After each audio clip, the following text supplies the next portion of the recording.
तो यार ले आया हूँ किसी एक के लिए नहीं बल्कि तुम सब के लिए हाजिमे नो ईप्पो एपिसोड नंबर 4। अगर अभी भी आपने इसकी पिछली एपिसोड नहीं देखी हुई तो उनका लिंक आप सबको डिस्क्रिप्शन में मिल जाएगा। हमेशा की तरह हमारी वीडियो की लेंथ और ड्यूरेशन आपके लाइक और कमेंट पे डिपेंड करती है। तो चलो यार अब अपनी वीडियो को शुरू करते हैं।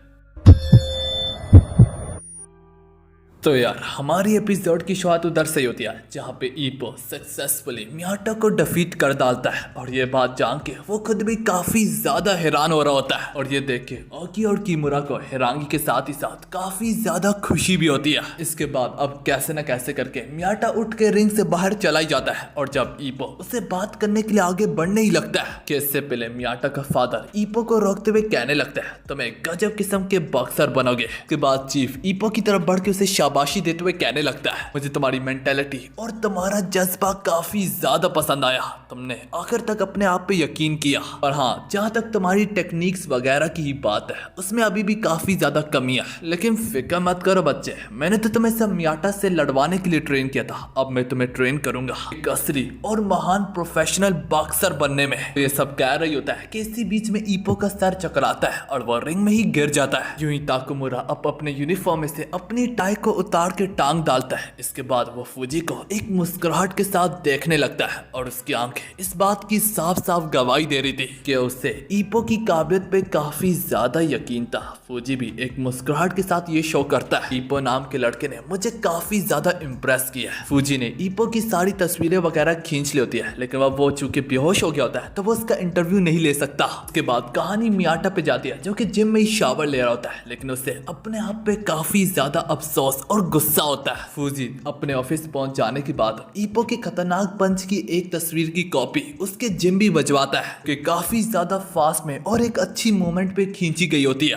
इस तस्वीर से हमें मालूम पड़ता है कि मियाटा 1 सेंटीमीटर से बचा नहीं होता बल्कि 1 सेंटीमीटर से कनेक्ट हुआ होता है और इसी पंच ने मियाटा के पूरे ब्रेन को शिवल कर डाला था जिससे मियाटा ठीक तरीके से खड़ा भी नहीं हो पा रहा था। फूजी ईप्पो के बारे में कहने लगता है ये अभी से काफी ज्यादा ऑसम है, मैं इंतजार करूंगा कि ये कब प्रोफेशनल बॉक्सर बनेगा। मैनेजर यहाँ पे नोटिस करता है कि चीफ काफी ज्यादा एक्साइटेड है। कहानी ईप्पो पे जाती है जो कि अपनी विक्ट्री पॉज की वजह से इतना ज्यादा एक्साइटेड होता है कि उसे रात को नींद तक नहीं आ रही होती। अगले दिन ईप्पो इसी एक्साइटमेंट से जो जिम में पहुंचता है तो वो वहाँ पे मियाटा को नहीं पाता, बल्कि अब ईप्पो को जिम में देख के एक जिम मेंबर कहने लगता है भाई तुम्हारा तो कल ही मैच खत्म हुआ है, तुम आज जिम में क्या कर रहे हो? तुम्हें नहीं लगता कि तुम्हें रेस्ट करना चाहिए? क्योंकि हर बंदा यही करता है। मैं अगले दिन का सीन दिखाया जाता है जहाँ पे ईप्पो अपनी ट्रेनिंग कर रहा होता है और आज भी मियाटा नहीं आया होता। थोड़ी देर में ओकी और किमुरा बाहर से दौड़ के झूं ही आते हैं। उनसे ईप्पो पूछने लगता है क्या आपने मियाटा को देखा है? तो ओकी और किमुरा उसे बताते हैं जब वो लोग बाहर रनिंग कर रहे थे तो उन्होंने मियाटा को भी रनिंग करते हुए देखा था। अब यही सुन के ईप्पो काफी ज्यादा परेशान हो रहा होता है, मगर ताकुमुरा उसे तसल्ली देते हुए कहने लगता है मियाटा इस छोटे से स्पारिंग मैच को दिल पे लेके नहीं बैठा होगा, जरूर इसकी कोई ना कोई वजह होगी। हालांकि इसके बावजूद भी ईप्पो ट्रेनिंग में भी फोकस नहीं कर पा रहा होता और ये चीज चीफ यहाँ तक नोटिस भी करता है और इस पर वो मैनेजर से कहने लगता है मैं तो इसकी बॉक्सर सर्टिफिकेशन एग्जाम के लिए एप्लीकेशन भेजने को ही जा रहा था, मगर जिस तरह से इसके हालात है मुझे नहीं लगता ये कुछ कर भी पाएगा। खैर यार हम ताकुमुरा को देखते हैं जो कि काफी जोर जोर से पंचिंग बैग को पंचेस मार रहा होता है और ऊपर से ताकुमुरा अपनी टफ तरीके से डाइट को भी कंट्रोल कर रहा होता है क्योंकि अगले हफ्ते ताकुमुरा का प्रोफेशनल रिंग में बॉक्सिंग का मैच है। और उसके जुनून और जज्बे को महसूस करने के बाद चीफ कहने लगता है वैसे ताकुमुरा का फाइट से पहले जज्बा काफी ज्यादा बढ़ जाता है, मेरे ख्याल में ईप्पो को मुझे कुछ देर के लिए ताकुमुरा के हवाले करना चाहिए।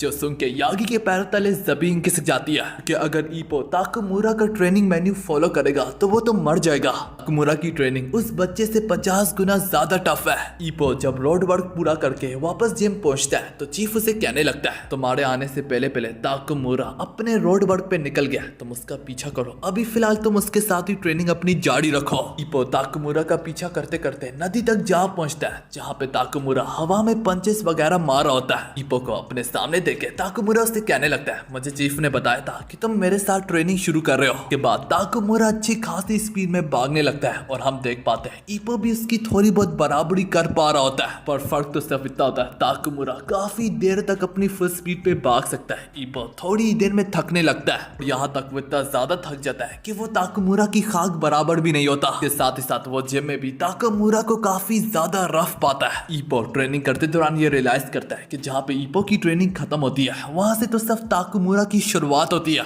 और याद रखो ताकुमुरा ने काफी वक्त से कुछ खाया भी नहीं हुआ अपनी डाइट को कंट्रोल करने के लिए भी, पर फिर भी उसके ट्रेनिंग मेथड ईपो से 10 गुना ज्यादा टफ है। तो ईपो सोचने लगता है अगर ताकुमुरा ने कुछ दिनों से खाया होता तो फिर तो उसका ट्रेनिंग मेथड और भी काफी ज्यादा टफ होता। और आखिरकार ताकुमुरा रुक जाता है। ये देखिए ईपो की जान में जान आती है, पर बाद में उसे मालूम पड़ता है वो तो सिर्फ थोड़ा सा कूल डाउन था। ताकुमुरा दोबारा से रनिंग शुरू कर डालता है। ताकुमुरा सुबह से शाम तक ट्रेनिंग करता रहता है, वो भी कुछ खाए बिना। ईपो रास्ते में अपने घुटनों पे बैठ जाता है और उसे रियलाइज होता है कि उसके और मेरे बीच में जमीन आसमान का फर्क है। ईपो को लगने लगता है कि वो तो सिर्फ ताकुमुरा के रास्ते में आ रहा है, जिस वजह से ताकुमुरा भी बार बार रुक रहा है ईपो की वजह से। ईपो ताकुमुरा की दाद देते हुए कहने लगता है, वाह ताकुमुरा तुम काफी ज्यादा गजब के हो, बिना इंस्ट्रक्शन के तुम इतनी देर तक ट्रेनिंग करते हो। तो ताकुमुरा ईपो को कहने लगता है, वाह क्या जब तक तुम्हारी गांड पे कोई थप्पड़ ना मारे तब तक तुम फोकस नहीं कर सकते। लेकिन ईपो इनकार करते हुए कहने लगता है, नहीं मेरा वो मतलब नहीं था, बस मियाटा के ना आने की वजह से थोड़ा अकेलापन फील हो रहा है। तो सुन के ताकुमुरा को ईपो पे काफी ज्यादा गुस्सा आने लगता है और वो ईपो से कहने लगता है, ओए मत बताओ कहीं तुम जिम सिर्फ इसलिए तो नहीं आते ताकि तुम नए नए दोस्त बना सको। मैंने समझा था तुम प्रोफेशनल बॉक्सर बनना चाहते हो। हाँ जिस तरह से तुम जा रहे हो तुम 100 सालों में करीब भी नहीं होगे। तुम्हें बता दूं बच्चे, प्रोफेशनल बॉक्सिंग की दुनिया काफी गुना ज्यादा मुश्किल है। इससे हम देख पाते हैं ट्रेनिंग करते करते काफी ज्यादा रात हो जाती है और घर लौटते दौरान ताकुमुरा ईपो से कहने लगता है कि तुम मेरे घर आना चाहोगे। ये सुन के ईपो काफी ज्यादा खुश होता है क्योंकि काफी सालों से उसका कोई दोस्त बना ही नहीं होता, तो वो कभी अपने दोस्त के घर गया ही नहीं होता। खैर यार उसके घर पहुंच जाने के बाद ताकुमुरा उसके सारे के सारे सामान को हर जगह बिखरा हुआ पाता है। इसी वजह से ईपो आसपास की चीजों को समेटने लगता है। इसके साथ ही साथ वो उसके रूम में काफी सारे 18+ नॉवेल्स पाता है। यार फिर ताकुमुरा ईपो के लिए नूडल्स सामने लगता है। ये तो फेयर नहीं होगा जबकि आप अपने मैच के लिए डाइटिंग पे और मैं आपके सामने खाऊं। तो ताकुमुरा कहता है, फिक्र मत करो मेरे पास भी कुछ खाने के लिए। हम देख पाते हैं ताकुमुरा यहाँ पे सिर्फ एक टमाटर को साबित खा रहा होता है ताकि उसका वजन ना बढ़े। इसके साथ ही साथ ताकुमुरा ईपो से कहने लगता है, तो मेरी फिक्र मत करो कि मैं इन चीजों का काफी अच्छे से आदी हूँ। उसके चेहरे पे इतना कॉन्फिडेंस देख के ईपो उसकी बात मान लेता है और वो यही सोच रहा होता है कि ये सब कुछ ताकुमुरा के लिए कितना ज्यादा आसान है। यूं ही अगले सीन में ईपो ताकुमुरा से पूछने लगता है, आखिर तुम बॉक्सर कैसे बने?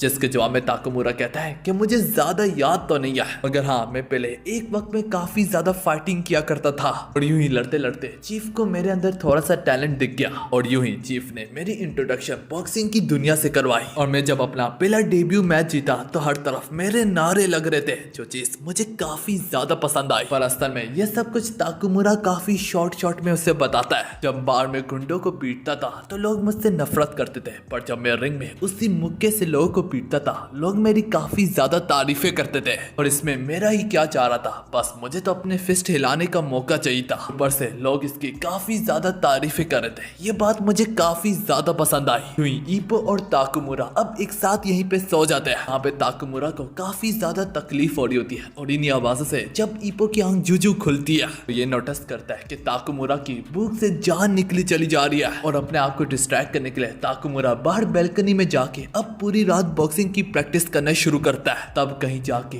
ईपो को एहसास होता है कि हाँ यार चाहे जरूर ताकुमुरा काफी ज्यादा स्ट्रॉन्ग है बाहर से भी और अंदर से भी, और आखिर में वो भी एक इंसान है। एक इंसान अगर काफी टाइम से कुछ ना खाए काफी दिनों से, तो चाहे वो जितना मर्जी स्ट्रॉन्ग हो एक ना एक दिन उसकी लिमिट्स उसे डिस्ट्रॉय करने ही लगती है। वो देखता रहता ताकुमुरा पूरी रात दर्द के मारे तड़पता रहता।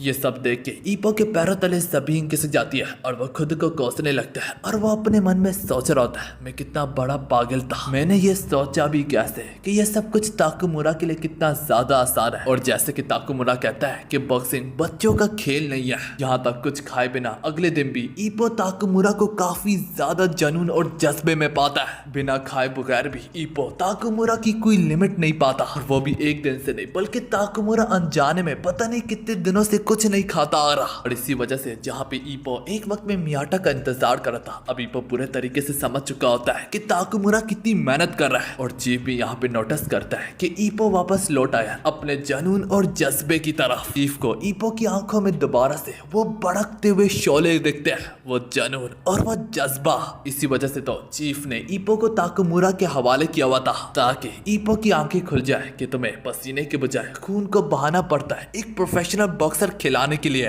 यही देखे चीफ मैनेजर से कहने लगता है कि ईपो के लिए बॉक्सिंग सर्टिफिकेशन एग्जाम की एप्लीकेशन जमा करवा दो।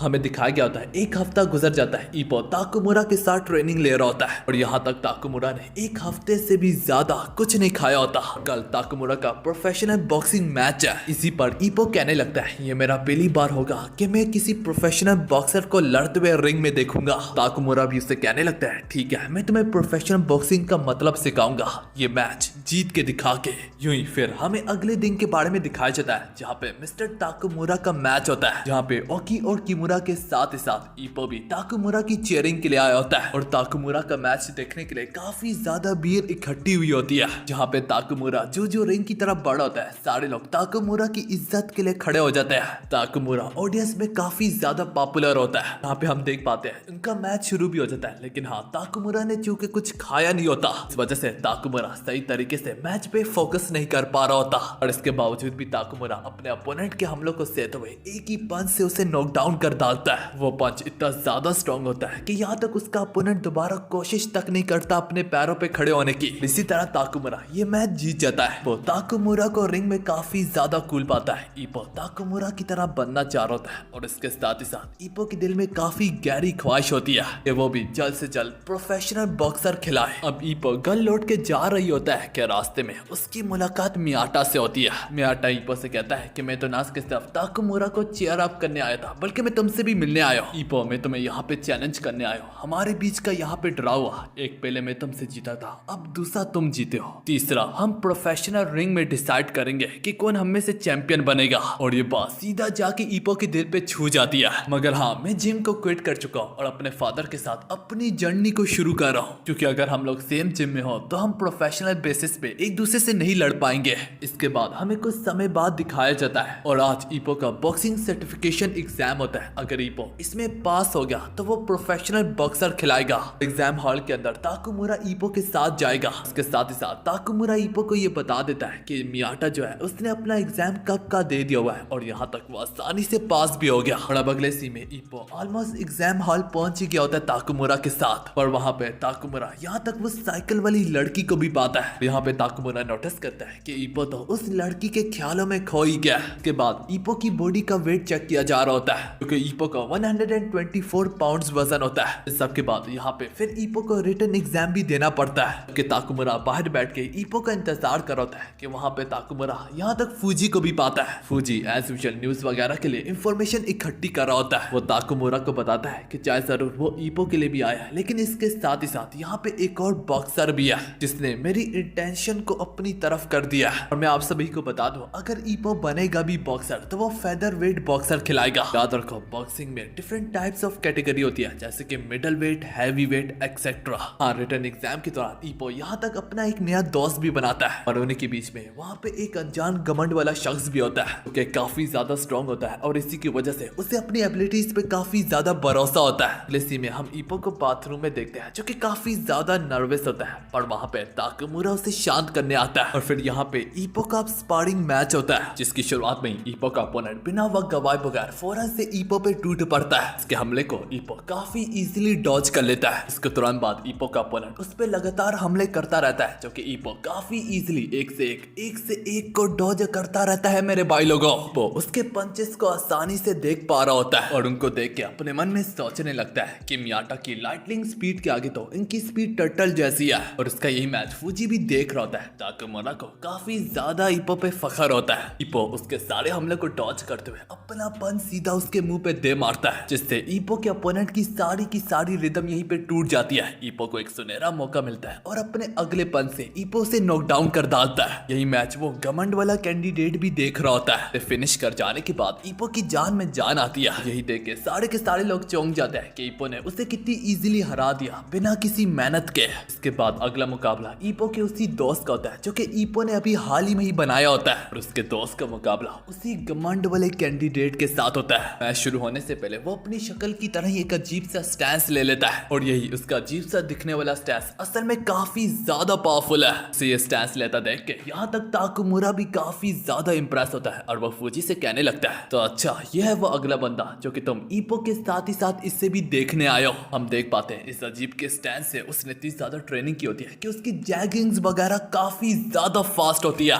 ना कि सब फास्ट बल्कि काफी ज्यादा फ्लेक्सिबल, और काफी दूर तक इनकी रेंज होती है। वैसे जैग्स को कहा जाता है फ्लिकिंग जैग्स। वो अपने फ्लिकिंग जैब से ईपो के दोस्त पे बारिश कर डालता है पंचेस की। यहाँ तक रेफरी बीच में आके रोकने की कोशिश भी करता है, लेकिन तब भी वह जहाँ से घमंड वाला कैंडिडेट यहाँ पे रुकने का नाम तक ना लेता। यहाँ तक उसे रोकने के लिए वो लोगों को मजबूरन बेल बजानी पड़ती है। ये सब देख के ताकुमुरा कहने लगता है, वाह ये बंदा तो सारे के सारे कैंडिडेट से ज्यादा पावरफुल है। यहाँ तक फूजी ईपो को उसी घमंड वाले कैंडिडेट से मिलाता भी है। वो ईपो को उसका नाम मशीबा बताता है। मशीबा यहाँ पे सबके सामने ईपो को बताने लगता है, जब तक मैं फेदरवेट क्लास में हूँ तुम कभी भी चैंपियन नहीं खिला सकते। इससे मालूम पड़ता है कि फूजी को अपनी काबिलियत पे इतना ज्यादा भरोसा है कि उसे रिजल्ट कभी वेट करने की जरूरत ही नहीं। वो ऑलरेडी अपने आप को प्रोफेशनल बॉक्सर मानता है। और इसी के साथ हमारी ये वाली एपिसोड यहाँ पे खत्म होती है।